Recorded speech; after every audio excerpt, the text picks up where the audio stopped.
로마서 2장의 말씀입니다. 앞서 로마서 1장의 말씀을 설명드렸던 것처럼 사도 바울이 먼저 로마에 가기를 원했지만 소아시아 지역에, 그러니까 지금의 터키 지역의 사역이 너무 분주하여서 기회를 늘 받지만 가지를 못했어요. 그 아쉬운 마음을 담아서 로마서 편지를 써서 베베라는 선생님을 통해서 목회자를 통해 가지고 전달을 했고요. 당시에 이 로마서가 전달되어질 상태의 이 로마 교회는 특별히 유대인과 헬라인, 그러니까 유대계 그리스도인 그리고 헬라계 그리스도인, 대부분 2차 선교 여행을 마치고 난 이후에 대부분의 교회가 유대계 그리스도인과 헬라계 그리스도인들 간의 격차, 신앙적인 특성, 어떤 생각의 차이, 어떤 방식 때문에 교회 내에 이제 좀 갈등이 심각하게 일어나는 시점이었었고요. 특별히 로마 교회는 더 심각할 수밖에 없는 것이 이미 10여 년 전에 이제 로마에 있는 모든 유대인들은 다 로마를 떠나라는 추방령이 이제 내려져서 로마 교회는 이제 오순절날 은혜 받은 성도들, 유대계 그리스도인들이 로마 교회를 세웠는데 그 사람들이 다 떠나가고 나버리고 나니까 남아있는 사람은 헬라계, 이방인 계열의 그리스도인들만 남아있어서 요분들이 신앙생활을 하면서 로마 교회를 이끌었는데 한 7년 동안을 그렇게 이끌었단 말이에요. 그리고 난 다음에 이제 추방령이 해제가 되고 난 다음에 다시 원래 이제 살던 곳을 쫓아서 이 유대계 그리스도인들이 다시 로마로 돌아왔어요. 그래서 예전에 있던 교회에 다시 돌아왔단 말이죠. 거기에 근데 이제 새로운 성도들도 많이 이제 새로 등록을 했을 것이고, 알지 못하는 성도들도 새로 들어왔을 것이고, 그리고 무엇보다 유대계 그리스도인들이 없던 자리에 헬라인으로만 구성된 로마 교회로 예배를 드리고 있었기 때문에 자신들이 예전에 신앙생활하던 색채, 컬러, 분위기가 바뀌어져 있었다는 거예요. 그러니까 유대인들로서 그리스도인이었던 사람들은 다시금 어떤 생각이 들을까요? 원래 우리가 했던 대로, 원래 우리가 알던 대로, 그것을 또 강조하게 되고 이야기하게 되고, 헬라계 그리스도인들 지금까지 우리 이렇게 예배드리면서 잘 살아왔는데 뭘 또 바꿔야 되나라는 일종의 교회 내 다툼이 될 수가 있고, 오늘 말씀 가운데 2장에 보면은 당을 짓는 사람들이라고 나와요. 그래서 이 분파가 이 로마 교회 내에 일어났다고 이제 확인해 볼 수가 있는 것이죠. 그 상황 가운데서 바울은 이 상황을 전제하고 본인이 가고 싶지만 가지 못했기 때문에 편지로서 로마서를 보냈는데 1장에서는 이방계 그리스도인, 그러니까 헬라계 그리스도인들이 왜 예수님을 믿어야 하는가, 왜 구원을 받기 위해서는 예수님을 믿어야 하는가 라는 것을 1장에서 이야기하면서 자연계시도 얘기해요.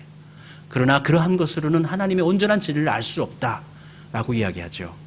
그리고 2장에서는 그러면 누구를 대상으로 합니까? 2장에서는 유대계 그리스도인을 대상으로 해서 유대계 그리스도인 역시도 마찬가지로 모든 제 아래 있고 제 아래 살아가고 있고, 마찬가지로 복음 안에서 예수 그리스도 안에서 새로운 삶으로 살아가야 된다는 것을 강조해 주면서 2장을 기록해 주고 있습니다. 그러니까 2장의 주요 대상은 유대계 그리스도인이라고 볼 수가 있는 것이죠. 그들에게 2장은 바울은 설교를 하고 있는 것입니다.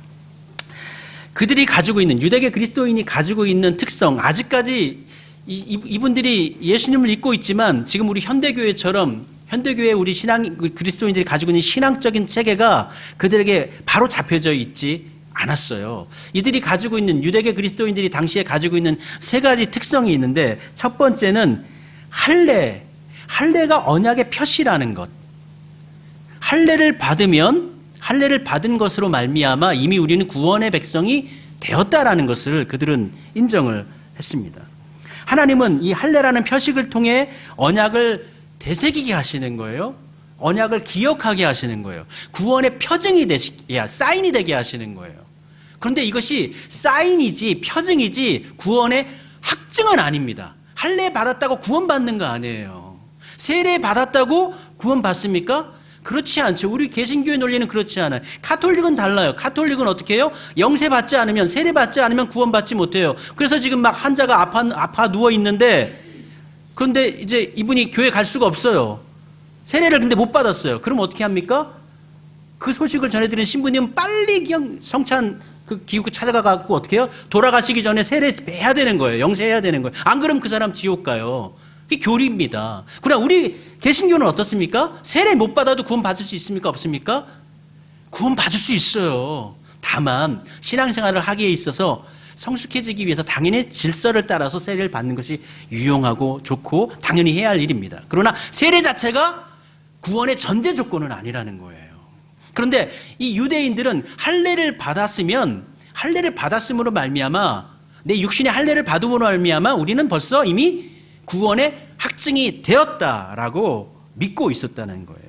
할례를 받는 즉시 자동으로 구원이 된 자라고 그들은 오해를 했습니다. 즉 스단이 목적이 되어져 버렸습니다. 형식이 본질의 자리를 뺏어버린 것이 되는 것이죠.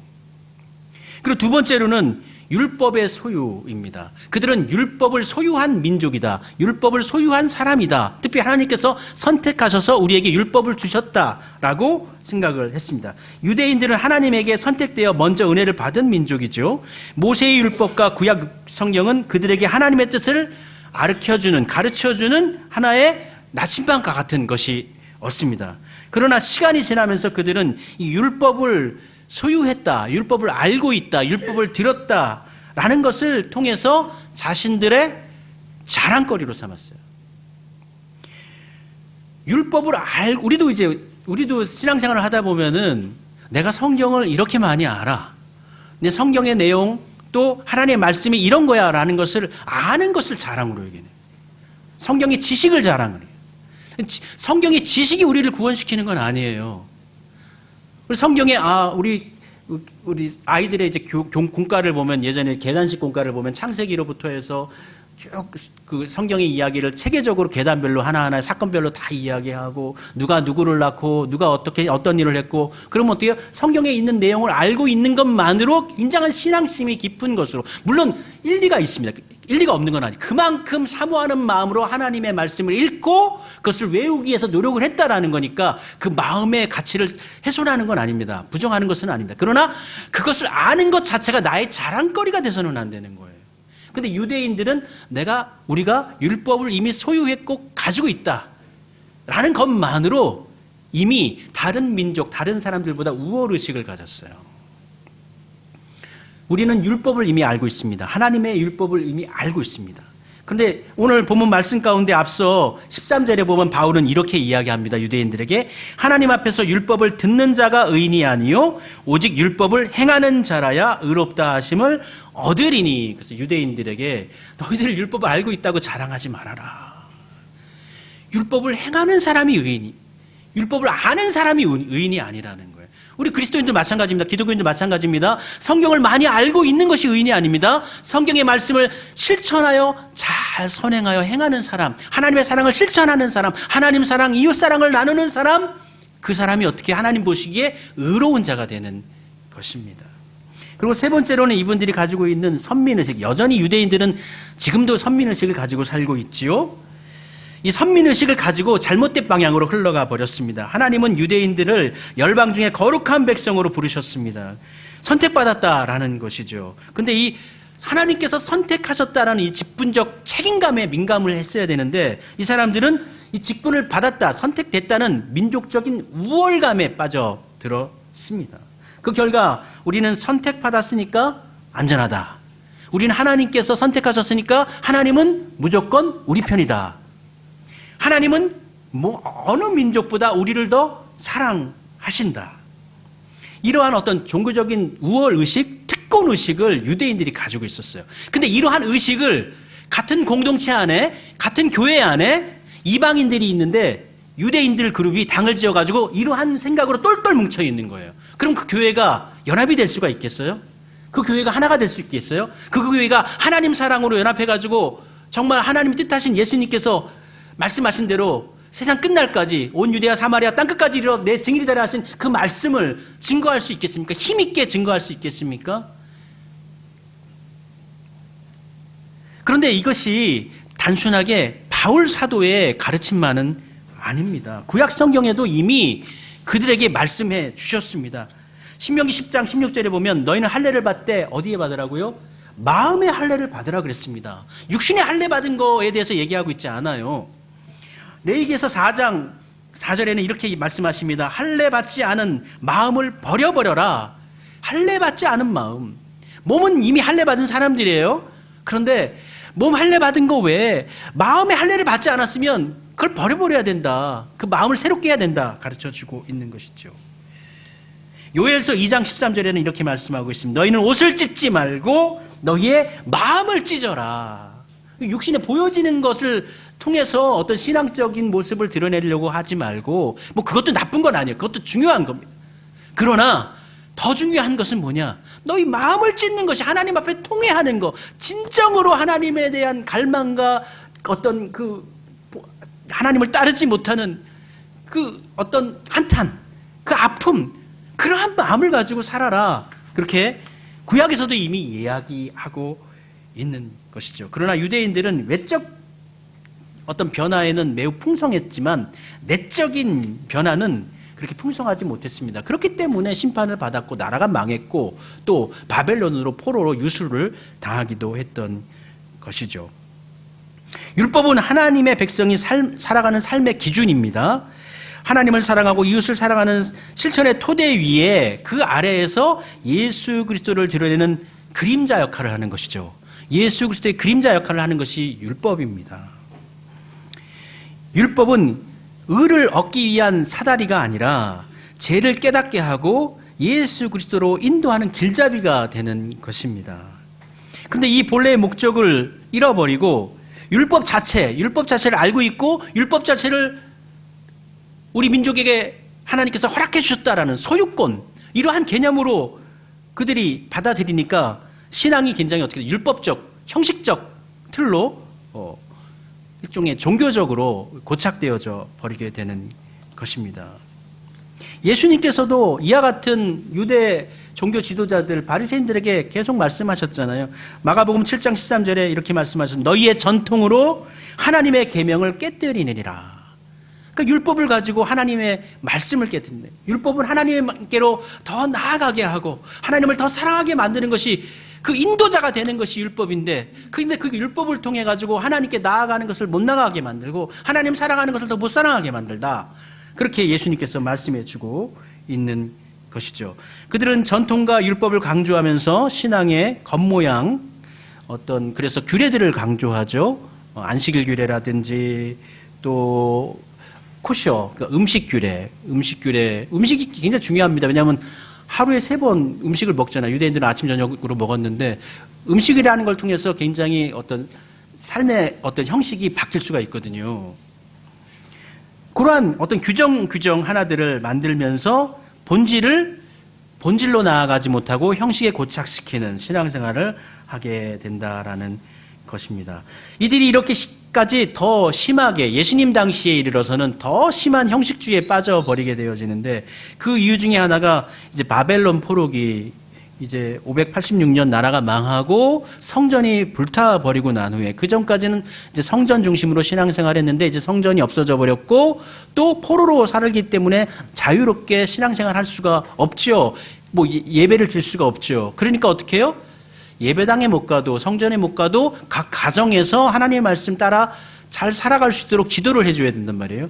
그러면 자연히 강조가 되는 게 뭐예요?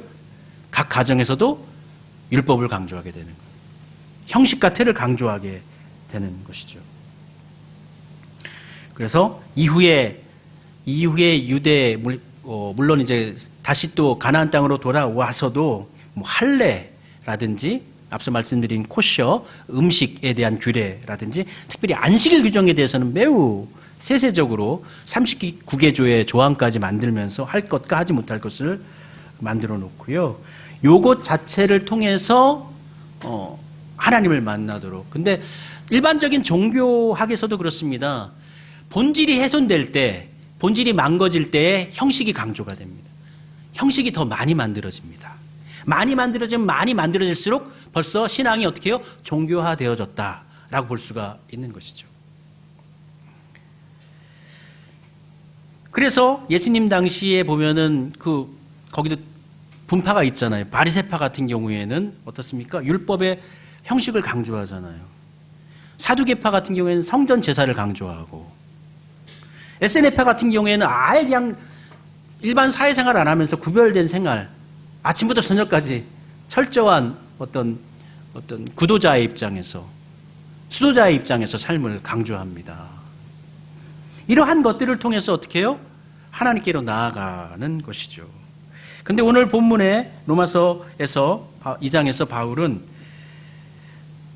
궁극적으로 얘기하는 겁니다. 하나님의 백성이 누구인가? 그러니까 유대인들 하나님의 백성이잖아요. 그들이 이야기한 율법을 통해서 뭘 얘기하는 겁니까? 우리는 하나님의 정말 소유된 백성이다라는 걸 강조하는 거잖아요.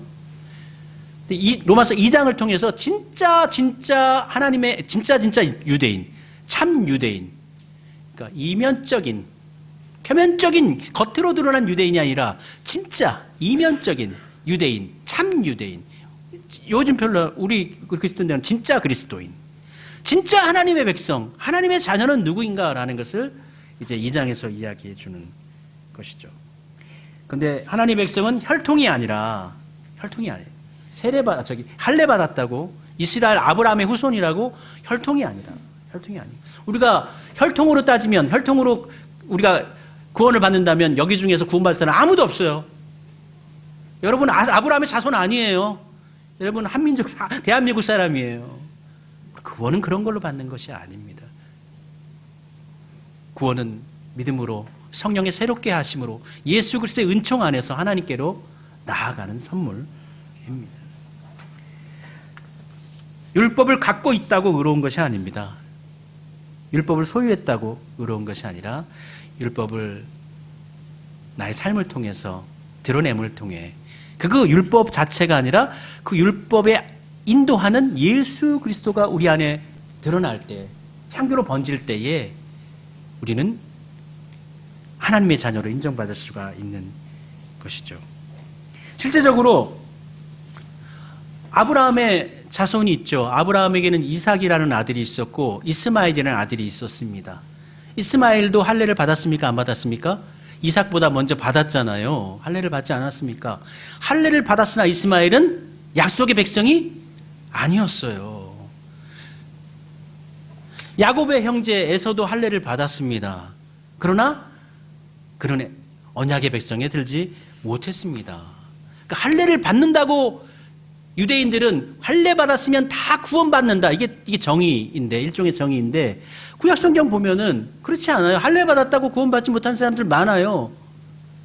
여호수아서를 봐도 그렇고 강야에서의 일정을 봐도 그렇고 그들이 다 이스라엘 모든 백성들이 다 어떻게 해요? 할례 받았어요. 할례 받은 민족이에요. 그런데 강야 생활 가운데 하나님을 거역했어요. 하나님께서 어떻게 하십니까? 심판하시잖아요. 땅이 갈라져서 그들을 삼키기도 하지 않습니까?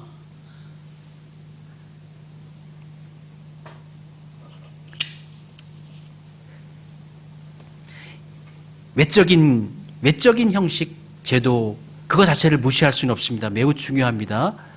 그러나 더 중요한 것은 본질이다. 우리의 마음이다.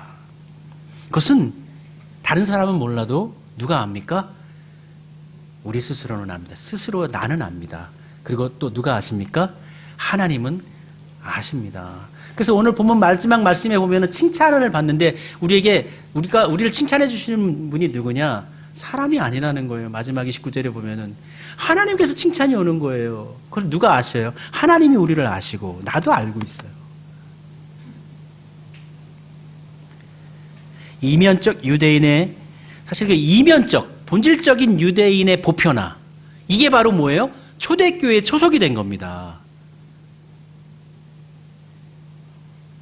성령 강림으로 초대교회가 세워졌죠. 그 흐름 속에서 사도행전 15장 예루살렘 공의회가 진행되면서 할례 받지 않아도 된다. 당시 유대인들은 할례는 당연히 구원이니까 할례 받아야만 구원된다라는 전제 조건이 있기 때문에 계속해서 이방인들에게도 할례 받아야 돼 강조했던 거예요. 왜냐하면 할례 받지 않으면 구원 백성이 아니니까. 적어도 우리는 혈연적으로 아브라함의 후손이기도 하면서 할례도 받았는데 당신들은 혈연적으로도 관계없는 사람인데 할례를 통해서 이면적인 아브라함의 후손이 돼야 된다라고 그들은 당연히 그렇게 생각하는 거예요. 그런데 예루살렘 공의회에서 그게 아니다라고 도장을 찍어버렸잖아요. 할례 받지 않아도 된다. 그렇게 전제를 했잖아요. 그렇게 하면서 어떻게 해요? 교회의 기초가 세워진 거예요. 초대교회가 오순절 성령 강림을 통해서 성도들이 모이고 교회가 세워졌는데, 교회가 어떻게 해요? 외적으로 어떤 형식적으로 사람들이 모이는 것이지만 그 안에 어때요? 정체성이, 교회의 정체성, 하나님 나라의 정체성이 그 교회 안에 있어야지만 진짜 교회거든요. 점차적으로 교회가 만들어져 가는 거예요. 공의회를 통해 가지고 교회는 믿음을 기초로 한 예수 그리스도를 믿는 사람들의 공동체 모임이구나. 어떤 외적인 할례라든지 어떤 규례, 이러한 것들을 가지고 만들어지는 것이 아니라, 그런 것들은 보조적인 수단이고 본질이 예수 그리스도시다. 교회는 예수님이 머리가 되시는 것이고 예수님을 주님으로 모시는 사람들이 모이는 곳이다라는 것이 조금씩 이렇게 만들어져 가는 것이에요. 근데 이렇게 만들어져 간 걸 어떻게 해요? 신앙적으로 확증을 해야 돼. 기록을 해야 돼요. 그리스도인들은 어떤 사람들이냐, 교회는 무엇인가 라는 것을, 오늘 그래 로마서 같은 경우 로마서 2장의 말씀이 바로 초대교회의 내적인 어떤 구체성, 교회의 내용이 무엇인가, 교회는 어떤 사람들이 모이는 것인가라는 것을 로마서 2장에서 가르쳐주고 있는 거예요. 교회가 교회다워지는 것이에요. 본질적으로 하나님의 뜻에 합한 교회로 만들어져 가고 있는 것입니다. 갈라디아서 3장 29절에 보면 이 로마서하고 갈라디아서는 같은 의미에 있어서의 어떤 교리서입니다. 3장 29절에 이렇게 기록하고 있습니다. 너희가 그리스도의 것이면 곧 아브라함의 자손이요 약속대로 유업을 이을 자니라. 명확하게 바울이 기록합니다. 너희가 그리스도의 것이면 곧 아브라함의 자손이요. 전제하는 건 뭐예요? 너희가 세례를 받았으면 아브라함의 자손이요, 너희가 할례를 받았으면 아브라함의 자손이요, 이렇게 기록하고 있지 않아요? 어떻게 해요? 그리스도의 것이면, 우리가 그리스도에 속해 있으면 우린 자연스럽게 어떻게 된다? 아브라함의 자손이 된다.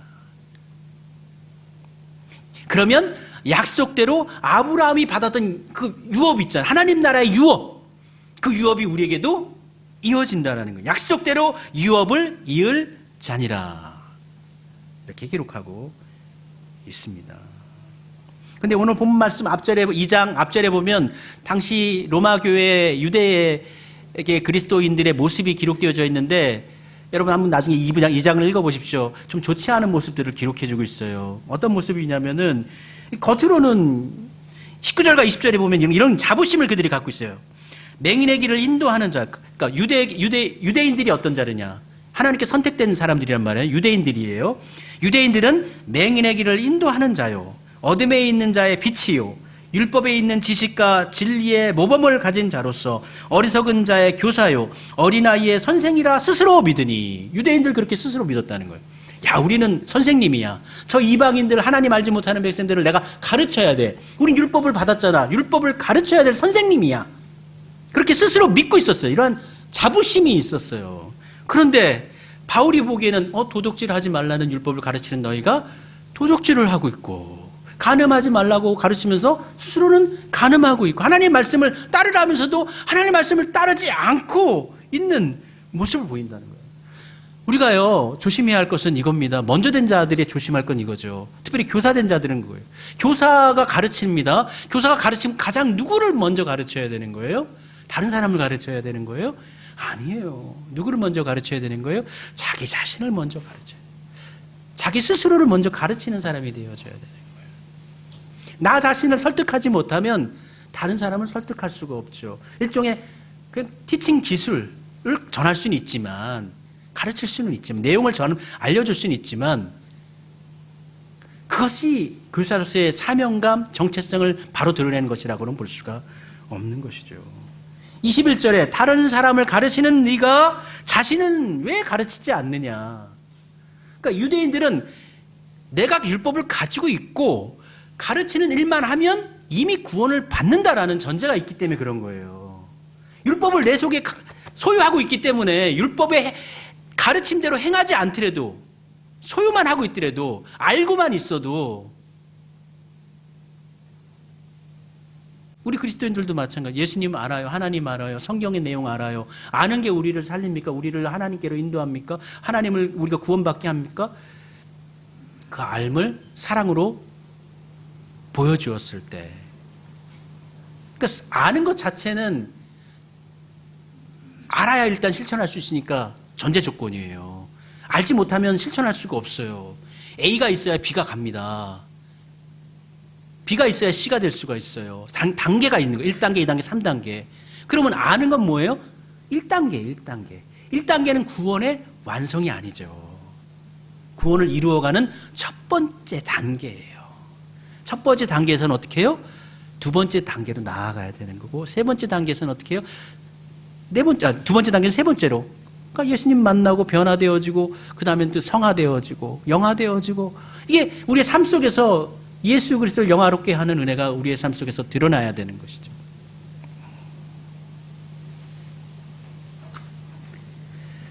구약성경에 보면은 사무엘 상에 보면은 사무엘이 어렸을 때에 블레셋과 이스라엘이 전쟁이 납니다. 그래서 전쟁을 치렀는데, 어이구, 이스라엘 져버렸어요. 져버리니까 당시 이스라엘 사람들이 하는 생각이 있었어요. 그 말씀을 이렇게 기록하고 있는데, 어찌하여 우리에게 오늘 이 블레셋 사람들 앞에서 패하게 하셨는고, 여호와의 언약궤를 실로에서 우리에게로 가져다가 우리 중에 있게 하여 그것으로 우리를 우리 원수들의 손에서 구원하게 하자. 야, 어떻게 하나님의 백성이 질 수가 있느냐? 진 이유가 있다. 뭐냐? 언약궤를 앞세워가지고 갔으면 우리가 백전백승이었는데, 언약궤를 그냥 우리가 그냥 놔두고 와가지고 하나님이 이곳에 안 오셨어. 하나님이 안 계시기 때문에 우리가 진 거야. 언약궤 오면 하나님이 분명 오시기 때문에 우리가 이길 수밖에 없어. 자기들만의 도식화예요. 언약궤 하나님 이퀄. 그리고 하나님이 계시면 무조건 우리 사랑하시니까 우린 이기게 돼. 여기에는 어떤 본인들의 하나님에 대한 사랑의 고백, 하나님에 대한 간절한 기도, 도움, 또 이것을 통해서 얻게 되는 하나님 나라의 유익, 이러한 것들이 없는 거예요. 그냥 도식화해가지고 언약궤 오면 하나님 오시는 거니까 우리는 하나님 오시면 무조건 이기게 돼 있어. 왜냐, 우리는 선민이고 하나님이 우리를 택하셨으니까 당연히 이기겠지. 근데 그 전투에서 어떻게 됐죠? 대패를 합니다. 대패를 할 뿐만 아니라 언약궤가 어떻게 됐습니까? 블레셋 군에게 탈취를 당해요. 빼앗겨 버림. 그걸 수모를 당합니다. 언약궤가 왔다고 이겼습니까? 아이고, 아니에요. 언약궤가 없었어도 그들이 바른 믿음을 가지고 하나님의 도움을 구하면서 전심으로 하나님을 의지하면서 전쟁에 임했으면 하나님께서 역사하셨죠. 그들은 잘못된 신앙관을 가지고 있었던 거예요. 형식적인 신앙관을 가지고 있었던 거예요. 본인들의 마음의 자세는 생각하지 아니하고 언약궤만 있으면 돼. 형식만 지키면 돼. 그러면 이기게 하셔. 그렇지 않습니다. 때로는 하나님께서 너무 불쌍해가지고 아이고 지금 안 살려주면 안 되겠다. 어떻게 하든지 저 하는 거 보니까 별로 마음에 들지 않지만 아이고 어떻게 좀 도와줘야지 불쌍하니까 하나님께서 도우실 수도 있고 이기게 할 수도 있지만 본질은 그겁니다. 본질은 그게 아니에요. 본질은 그들의 마음과 생각과 뜻이 하나님께 합해 있어야만 되는 거예요. 우리가 세례를 받습니다. 요즘 이제 우리 할례를 받지 않고 세례를 받잖아요. 세례를 받는 것은 매우 매우 중요합니다. 지금 우리 아이들이 다 세례를 받았잖아요. 유아 세례까지 다 받잖아요. 이제는 서서히 이제 입교해야 할 시즌이 이제 조금씩 돌아오고 있는데 정말 일생에 한 번밖에 안 하는, 일생에 한 번. 세례도 한 번이고 입교도 딱 한 번이고 유아 세례 딱 한 번이에요. 너무 어렸을 때 받기 때문에 그 의미를 잘 파악하지 못하고 이렇게 세례 받는 경우가 많아요. 세례 너무너무 중요합니다. 자신의 삶을 하나님께 의탁하는 거예요. 하나님을 삶의 주관자로, 인도자로, 목자로 모시고 살겠다는 고백이 거기에 담겨져 있지 않습니까? 너무나 중요합니다. 그러나 세례 자체가 그 사람의 구원의 증거요, 구원의 보증이 되지는 못해요. 너무 중요하지만 세례 자체가 구원을 우리에게 확증하는 것은 아닙니다. 우리 기독교, 우리 개신교에서는 성례가 딱 두 가지밖에 없어요. 가톨릭은 7가지가 있는데 우린 딱 2가지밖에. 하나는 세례고 하나는 뭐예요? 성찬입니다. 성찬 너무너무 중요해요. 우리 1년에 딱 한 번 성찬, 부활절 때 우리 성찬식 하는데요. 성찬 너무너무 중요합니다. 그러나 성찬 그 자체가 우리를 거룩하게 하는 것이 아니에요. 성찬식이 우리를 거룩하게 합니까? 우리 속사람이 성찬을 받아들일 때, 거룩하게 받아들일 때에 거룩함이 임하는 것이고 우리가 거룩해지는 것이죠. 우리의 삶과 신앙으로 통해 받는 칭찬은 결국 누구에서 받는 건가? 오늘 보면 마지막 말씀에 하나님으로부터 받는 거라고 그랬어요. 유대인들은 누구에게 칭찬받기 위해서요? 사람들에게 칭찬받기 위해서 그렇게 사람 보는 앞에서 거룩한 척하고 잘하는 척하고 그렇게 했는데, 우리가 궁극적으로 받아야 할 칭찬은 누구에게서요? 하나님에게서. 우리 하나님에게서 칭찬을 받아야죠.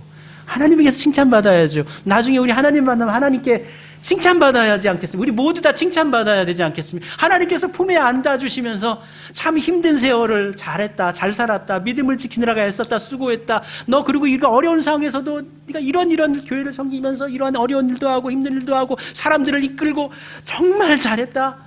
그 칭찬 우리 모두 다 받아야 돼. 우리 모두 받아야 돼. 반드시 받아야 됩니다. 예, 받는 사람들이 되어야 합니다.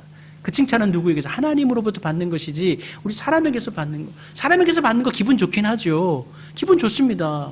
그러나 그 영원한 거 아니잖아요. 이 삶을 살아가는 데 있어서 서로에게 칭찬함을 통해서 서로를 격려하면서 서로를 세워주고 서로에게 힘을 주고 너무 좋습니다. 우리 그런 거 좋아요. 해야 됩니다. 그러나 궁극적으로 우리가 받아야 할 칭찬, 놓치지 말아야 할 칭찬은 무엇입니까? 하나님으로부터 받아야 할 칭찬. 이거를 놓치면 안 된다는 것이죠. 그것이 훨씬 더 아주 많이 중요합니다. 그래서 마지막 본문 말씀 읽어보도록 하겠습니다. 무릇 표면적 유대인이 유대인이 아니요 표면적 육신의 할례가 할례가 아니니라. 오직 이면적 유대인이 유대인이며 할례는 마음에 할지니 영에 있고 율법 조문에 있지 아니한 것이라. 그 칭찬이 사람에게서가 아니요 다만 하나님에게서니라. 단편적으로 딱 기록해주고 있는 거예요. 할례는 어떻게 해요? 마음에 해야 되는 것이고, 그리고 또 은혜는 어디에 있는 거예요? 율법 조문에 있는 게 아니고 영에 있다라는 거예요. 율법 조문 많이 알고 있고 그것을 가르친다고 해서 그것이 은혜가 있다는 게 아니에요. 그리고 칭찬은 사람에게서가 아니라, 그 칭찬이 사람에게서가 아니요 다만 하나님에게선이라, 이렇게 말씀해 주고 있습니다. 그러니까 우리 이 이면적, 표면적 유대인을 그대로 지금 우리 현대교회에 가지고 온다면 표면적인 그리스도인이 될 수가 있겠죠. 표면적이라는 겉으로 드러나는 거는 그리스도인인데, 속사람이 이면적, 내면적인 속사람이 그리스도인이 아니면은 안 되는데, 그건 좀 저도 잘 목사도 모를 수 있고 같은 성도님들도 모를 수가 있어요. 누가 아셔요? 근데 우리 하나님은 아시지 않습니까? 우리 모두 다 표면적 그리스도인이 아니라 이면적 그리스도인, 내면적 그리스도인, 실제적 그리스도인, 하나님께서 인정하시는 그러한 그리스도인이 되어야 하겠습니다. 그래서 우리가 찬송 부른 것처럼 깊어져 가야 돼. 하나님을 향하여서 살아가는 날 동안 가운데 어제 만났던 하나님, 그것으로 살아가는 것이 아니라 오늘 매일매일마다 경험하고 만나는, 우리가 말씀을 읽잖아요. 말씀을 계속 읽어요. 주중마다 하루에 한 장씩 말씀을 읽고, 또 그 목장 교제 통해 가지고 주일 설교를 다시 또 리핏 반복하면서 또 그 말씀을 되새기지 않습니까?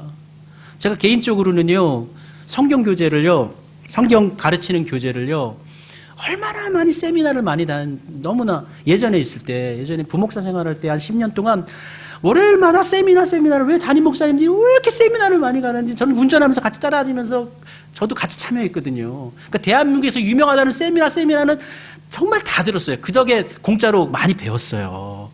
그런데 그 세미나에서의 얘기하는 거에 가장 오리지널 텍스트는 뭐예요? 다른 거 없어요. 바이블이에요. 성경이에요. 성경 가지고 이걸 가지고 이렇게 얘기하고 저렇게 하고 또 그렇게 하고, 이걸 기납적이니 연합전이니 뭐 구약을 뭐 신약 다 구분해 놓은 건데, 중요한 건 성도들이 성경을 잘 안 보더라고요. 아니, 가장 하나님께서 우리에게 주신 사랑의 편지, 그 있는 그대로의 하나님의 말씀, 100% 하나님의 말씀이 성경은 안 읽고 그냥 성경 교재 가지고 연구하고 묵상하고 기도하고 큐티하고 세미나하고 그러더라고요. 좀 그게 정말 마음에 안 들었어요. 그래서 제가 주중에 성경 말씀 읽게 하는 것도, 성도님들이 성경 읽어야 돼요. 제가 읽으면 저 은혜 받는 거지 여러분들이 은혜 받는 거 아니잖아요. 여러분들이 성경 읽어야 되는 거고, 여러분이 하나님 만나야 되는 거고. 그리고 왜 다른 교재 쓰지 않고 제가 그 교재 만들잖아요. 성경 제가 뭐 잘 만드는지 알아서 그 얘기 많은 게 아니에요. 그런 의미가 아니라 성경에 있는, 즉 문제지 보면은 다 성경에 답이 있잖아요. 성경을 읽고 성경 속에 답을 찾고 그러자는 거예요. 성경이 복음이에요. 성경이 담겨져 있어요. 그래서 우리가 깊어져야 되는데 깊어질 수 있는 유일한 방법이 있습니다. 일반적인 방법이 있습니다. 그것이 뭡니까? 성경 읽는 거. 두 번째, 기도하는 거. 삶 가운데서 어떻게 해요? 찬송 부르고 감사하며 살면은 깊어집니다. 예수님으로 더욱더 깊어집니다.